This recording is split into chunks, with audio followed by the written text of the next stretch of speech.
Big boss హౌస్లో double ఎలిమినేషన్లో భాగంగా భరణిని elimination చేసి బిగ్ బాస్ హౌస్ నుంచి బయటకు తీసుకొచ్చారు. ఇక ఎలిమినేట్ అయిన ప్రతి ఒక్క కంటెస్టెంట్ బిగ్ బాస్ బజ్జులో పాల్గొంటారు. అయితే బిగ్ బాస్ బజ్జులో ఆల్రెడీ భరణి పాల్గొన్న సంగతి తెలిసిందే. అయినా సరే మరోసారి బజ్ని క్రియేట్ చేశారు. ఇక ఇందులో భాగంగా ఈ షోకి ఆహ్వానించిన శివాజీ తనదైన ప్రశ్నల వర్షం కురిపించాడు భరణి మీద. ఇక భరణి ఎక్స్పెక్ట్ చేసావా, నువ్వు టాప్ 5లో ఉండకుండా వచ్చేస్తావని అనుకుంటే, లేదు సార్, అస్సలు ఎక్స్పెక్ట్ చెయ్యలేదు, నేను ఖచ్చితంగా టాప్ 5లో ఉంటానని అనుకున్నాను. అంటే ఇప్పుడు ఏదైతే ఆట ఆడావో ఆ ఆటే ముందు ఆడుంటే బాగుండేది కదా, నువ్వు మధ్యలో ఎలిమినేట్ అయ్యి బయటికి వచ్చి ఉండేవాడివి కాదు కదా, నీలో గేమ్ ఉంది, నీలోనే అలాగే కామెడీ చేసే టైమింగ్ ఉంది. సో ఇవన్నీ నువ్వు మనసులో పెట్టుకొని నువ్వు ఒక్కనివి అలా ఉంటే అస్సలు బాగుండేది కాదు. కానీ ఏది ఏమైనప్పటికీ నువ్వు తెలుసుకునే లోపే మొత్తానికి అంతా అయిపోయిందంటూ శివాజీ చురుకులో అంటించాడు. సరే, మరి ఇప్పుడు హౌస్లో టాప్ 5లో ఉన్న కంటెస్టెంట్స్లో ఎవరు విన్నర్ అవుతారంటే నేను తనుజనే విన్నర్ అవుతుందని అనుకుంటున్నా.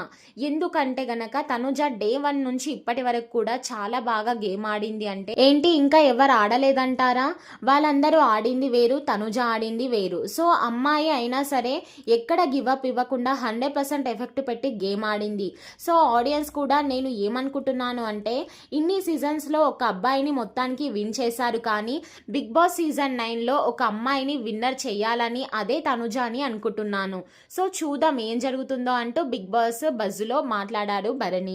మరి పవన్ కళ్యాణ్ విన్నర్ అయ్యే క్వాలిటీస్ ఉన్నాయా అంటే తనకు కూడా విన్నర్ అయ్యే క్వాలిటీస్ ఉన్నాయి, కానీ తను అస్సలు కనిపించకపోవడం మిస్ ఏంటంటే తను ముందు ఒకలాగా వెనకాల ఒకలాగా మాట్లాడతాడు. చాలా స్మార్ట్ గేమర్, కానీ తను ఏం చేస్తున్నాడు అనేది ఆడియన్స్కి అలాగే ఉన్న హౌస్లో ఉన్న కంటెస్టెంట్స్ ఎవరు గుర్తుపట్టలేరు, అంత తెలివిగా ప్రకటిస్తున్నారు. సో టాస్క్ల పరంగా పవన్ కళ్యాణ్ బాగా గేమ్ ఆడినప్పటికీ కూడా ముందు నుంచి కంపారిజన్ చేసి చూసుకుంటే తనుజ కన్నా బెస్ట్ అయితే ఇవ్వలేదు.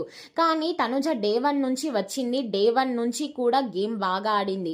సో పవన్ కళ్యాణ్కి రన్నర్ అయ్యే అవకాశం ఉంది అని అనుకుంటున్నాను అంటూ చెప్పుకొచ్చాడు. మరి సంజన గారు టాప్ 5లో ఉండరని అన్నారు, ఆడలేదని అన్నారు.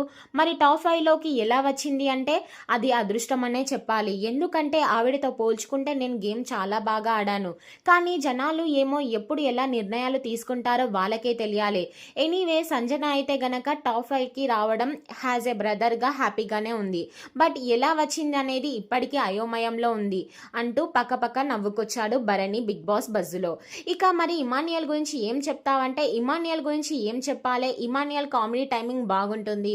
సో ఇమాన్యుయల్ అయితే తప్పకుండా 3rd ప్లేస్లో ఉంటాడు తప్ప విన్నర్ రన్నర్ అయితే ఖచ్చితంగా అవ్వడు. ఎందుకంటే ఇమాన్యుయల్ అప్పుడప్పుడు శిల్పతి గేమ్ ట్రై చేసేవాడు. ముఖ్యంగా ఆడియన్స్ చూస్తున్నారు కదా ఎవరు ఏంటి అనేది అంటూ బిగ్ బాస్ బజ్జులో మాట్లాడుతూ భరణి ఇక ఫైనల్గా డెమోన్ కోసం ఏం చెప్తావంటే, డెమోన్ ఒక మంచి గేమర్, డెమోన్ ఖచ్చితంగా టాప్ 4లో ఉంటాడు.